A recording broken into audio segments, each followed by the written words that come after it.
grabbed my arm at lunch and said, "Why is the new girl staring at you?" I looked up, and a girl I'd never seen before was standing in the cafeteria doorway, looking directly at me. She smiled and walked straight to our table. "I'm Piper. I just transferred. I love your shoes." She sat down before I could answer, and suddenly she was everywhere I was. She asked me questions like she was filling out a form, and I told her all of it, and it felt good, like being seen for the first time. I told her Jess was my best friend, and I played setter on volleyball, and I'd been in love with Danny Moreno since freshman year. I showed her a photo on my phone of me and my dad at my last game, and she stared at it for a long second before saying, "You're really lucky. Not everyone gets that." She was already asking about my classes before I could respond. She brought me a volleyball cupcake, texted Jess calling me the coolest person she'd ever met, and showed up at my volleyball game and sat in the stands 3 rows behind my dad. After the game, she found me in the parking lot and said, "Your dad was cheering louder than anyone. That must feel amazing." She brought me a smoothie the next morning, and it was my exact order from the cafe near my house.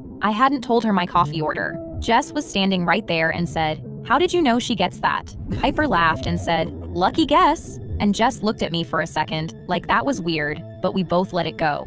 I walked up to Jess at her locker, and Piper was already there, and they were laughing at something, and when they saw me, they both stopped. "What's so funny?" "Nothing," Jess said. "You had to be there." Something small and sharp twisted in my chest, because Jess had never once shut me out of a joke. Jess started canceling our plans, and I'd scroll through their stories watching them pose together in captions I wasn't tagged in, and each one stung worse than the last. Then Piper tried out for volleyball and played setter like she'd been training for my position for months. The coach pulled me aside. "Piper is more dynamic in the setter position." I felt like the floor had been pulled out from under me. Piper hugged me in the hallway afterward. "Oh my God, I'm so sorry. I had no idea that was your spot." I stood there with her arms around me, feeling sick to my stomach, and said, "It's fine, because what else do you say when someone hugs you while they're taking something from you?" I walked into a party wearing my green top that I told Piper about, and my stomach dropped to the floor. Piper was on the couch next to Danny wearing my exact shirt. Same brand, same color,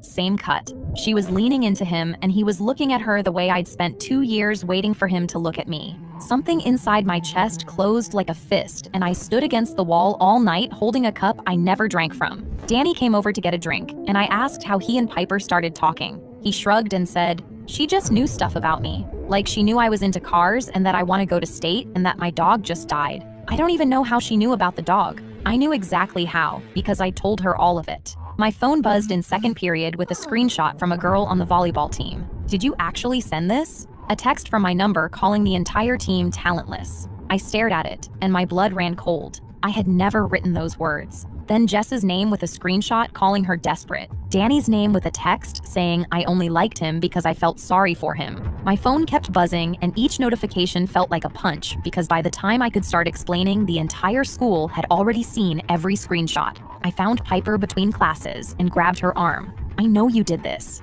Her face transformed in half a second. Her eyes filled with tears, and she turned to the hallway and said in a shaking voice, "I thought we were friends. What did I ever do to you?" A girl shoved herself between us, and someone behind me pulled out their phone and started recording.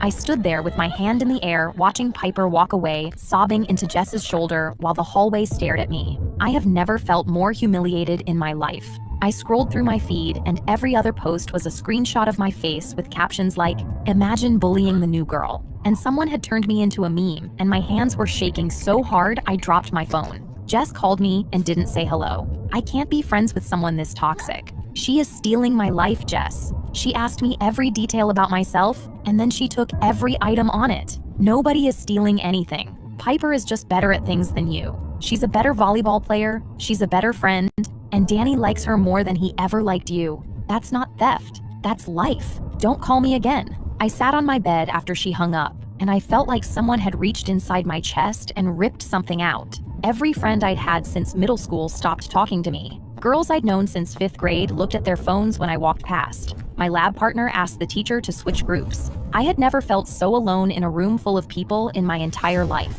A girl from my math class stopped me in the hall and said, "This is probably nothing, but Piper asked me about you on her first day." Like before she even talked to you. She wanted to know who your friends were and where you sat at lunch. I stared at her. Before we met? Yeah. I figured she was just trying to figure out the school, but now with all this stuff happening, I thought you should know. She walked away before anyone saw her talking to me. Piper started dating Danny and posted a photo of them holding hands with a caption about finding her person, and my stomach turned because I could see my locker in the background. I saw them at his car after school, and Piper opened her eyes in the middle of kissing him and looked directly at me over his shoulder and winked. My whole body went hot and then cold because that wink told me everything. She told the coach I'd been bullying her, and the coach pulled me aside. I'm benching you until this gets resolved. She's lying. Multiple girls confirmed it. I sat on the bench for 3 games watching Piper play my position. At the last one, she made a save that brought the gym to its feet, and Danny jumped up screaming, and Jess was next to him wearing a shirt that said Piper in marker, and my dad was in his usual spot in the stands clapping for a girl he barely knew,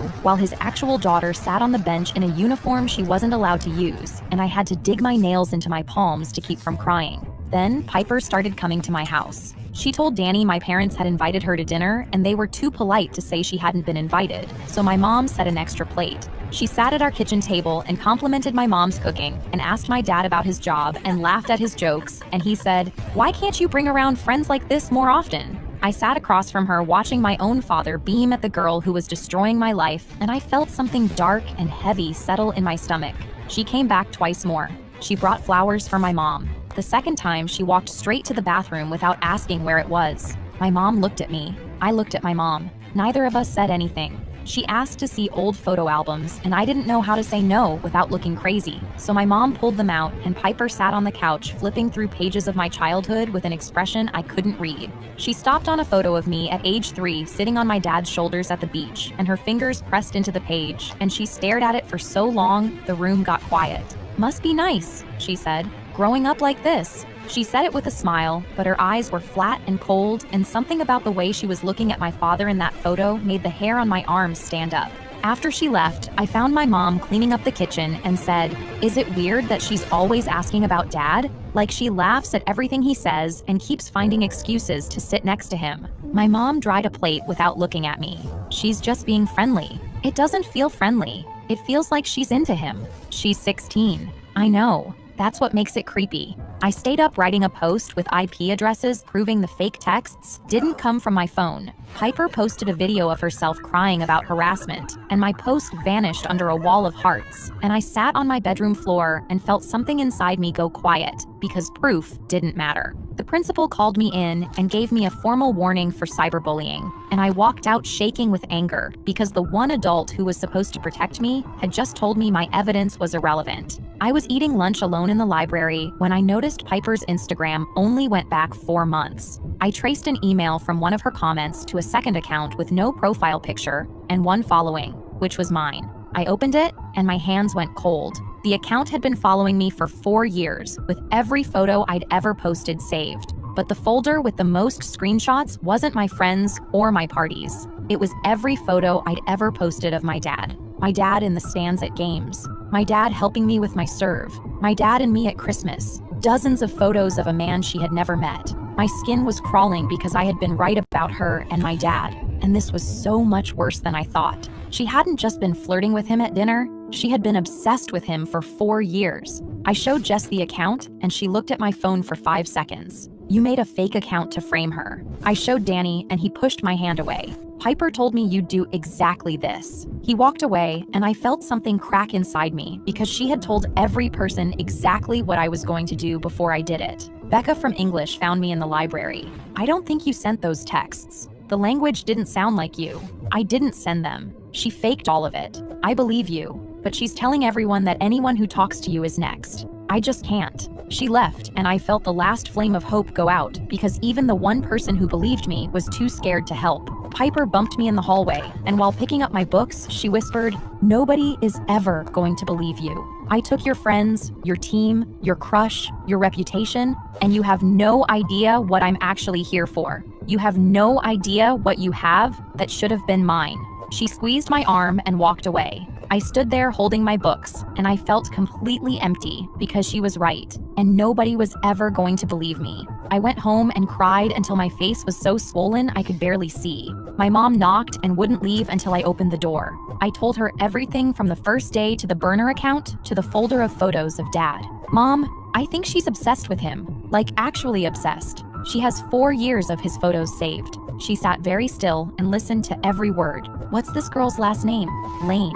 Piper Lane. The color drained out of my mom's face. Her hands tightened on the edge of my mattress, and she stared at the wall behind me, and a cold feeling spread through my chest, because my mother's face had just told me that whatever was happening with Piper was bigger than high school. Mom, do you know her? I'll talk to the school. Her voice went flat like she was choosing every word. Mom, what is wrong? Try to get some sleep.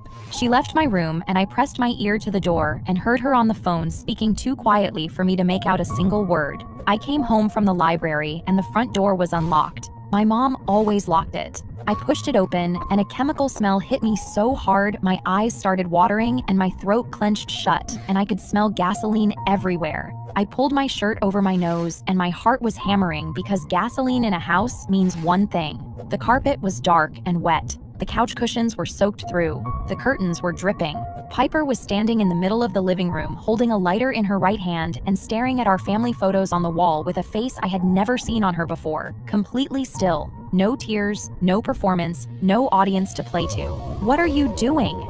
She flicked the lighter open, and a small flame appeared, and the fumes in the room felt thick enough to chew. Ask your dad about Karen. What? Ask him about Karen Lane. Ask him about the daughter he left in a studio apartment with a mother who couldn't keep the lights on while he came home every night to this. She swept the lighter across the room at the photos and the furniture. I don't know what you're talking about. He had a whole other family before your mom. He had my mom, and he had me. And when your mom got pregnant, he decided he liked that version better. So he packed a bag and walked out our front door and never came back. I was 3 years old. He used to read me bedtime stories. He used to call me his little bird. And one day the door closed and he just never walked through it again. I didn't know. My voice came out barely above a whisper because the floor felt like it was tilting under me. She wasn't obsessed with my dad the way I thought. She wasn't trying to seduce him. She was his daughter. The dinner visits, the photo album, the way she pressed her fingers into that picture at the beach, the burner account full of his photos. She hadn't been stalking a stranger. She had been watching her own father raise someone else. I know you didn't know. You didn't know I existed, and I spent my entire childhood watching you exist online. Your birthday parties and your volleyball games and your dad in the stands cheering for the daughter he chose. I sat at your kitchen table and watched him laugh and tell stories, and he didn't even recognize me. His own daughter was sitting 3 feet away from him eating his wife's cooking, and he looked right through me like I was nobody. I watched you get a car on your 16th birthday while my mom worked double shifts and I ate cereal for dinner. I watched you complain about your parents being annoying, and I wanted to reach through the screen and scream because at least you had them, both of them, in the same house, loving you. The fumes were making my eyes stream and my throat close. I edged sideways toward the front door, and Piper stepped to cut me off with the lighter flame dancing between us. So, you came here to take everything from me because my dad left you. He gave you everything and he gave me nothing, and nobody was ever going to make that fair. So I made it fair myself. I took your friends, I took your spot on the team, I took the boy you loved, I took your reputation. I sat at your dinner table and made your dad like me more in 3 visits than he liked me in 13 years of being his actual daughter. I took everything you told me about your life, and I used it like a checklist, and now I'm going to take this house too. And then what? You burn it down and go to prison, and you still don't have a dad. At least you won't have one either. She threw the lighter. I watched it arc through the air toward the soaked carpet, and pure terror shot through me, and I launched myself at her before it landed, and we crashed into the gasoline-soaked floor together. The lighter bounced off the hardwood and skidded across the room and hit the baseboard, and the flame flickered and went out. Piper was screaming and clawing at my face, and I got on top of her and pinned her arms against the floor while gasoline soaked through my shirt and jeans. She ripped a hand free and dragged her nails across my cheek hard enough that I felt skin tear, and I grabbed her wrist and slammed it back down. Let go of me! He left us! He left us! And you got everything! I dragged her across the floor toward the front door because even after everything she had done, I was not leaving her in a house full of gasoline. She fought me every inch of the way, kicking and biting and screaming, and I got the door open and pulled her through it, and we crashed off the porch onto the lawn. I pinned her down in the wet grass and held her there while she sobbed so hard her whole body convulsed under me. Porch lights came on up and down the street, and a neighbor ran toward us with a phone pressed to her ear. My dad's car pulled into the driveway. The headlights swept across the lawn and lit up the two of us on the grass, covered in gasoline. He got out slowly and looked at me, and then looked at Piper, and his whole body went stiff. "Who's Karen?" His face collapsed, and it wasn't confusion, and it wasn't surprise. It was guilt. And looking at that guilt on his face, I felt a rage build inside me that was bigger than anything Piper had ever made me feel, because my dad had known about this girl my entire life, and he had never said a word. "I can explain. Can you explain why a girl I've never met showed up at my school and destroyed my entire life because you left her when she was 3? It's complicated." "It's not complicated. You had a daughter and you left her, and she spent her whole childhood watching me online because you gave me everything you were supposed to give her. Every birthday, every volleyball game, every Christmas morning she spent alone eating cereal while we opened presents. That was you. She sat at our dinner table, and you told her she was the kind of friend I should have, and you didn't even recognize your own child.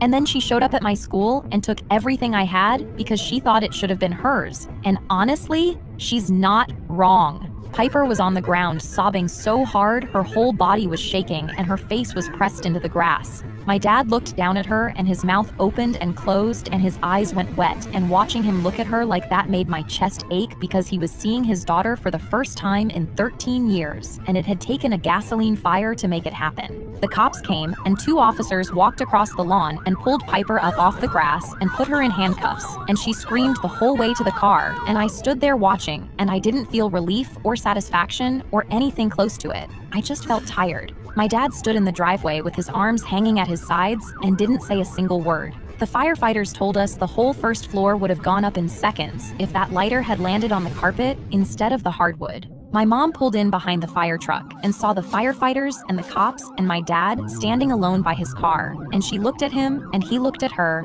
and neither of them said a word. "How long have you known?" I asked her. She closed her eyes. "Since before you were born. And you never told me. I thought he made his choice, and it was done." "She's 16, Mom. She grew up eating cereal for dinner while we had family movie night. It was never done." She pulled me into a hug and held on tight, and I could feel her whole body shaking against mine. I visited Piper at a juvenile facility on the other side of town. She was sitting across a metal table in a gray sweatshirt with her hair pulled back and no makeup, and she looked like a completely different person, smaller and younger without the armor she'd built around herself. Looking at her sitting there, I didn't feel the anger I expected to feel. I felt sad for both of us. "I'm not here to forgive you," I said. "I'm here because nobody from the family that got everything has ever said this to you, and someone should. You deserved better than what he did to you. You deserved a dad who stayed." She sat there looking at me with red eyes, and she didn't say a word, but she didn't look away.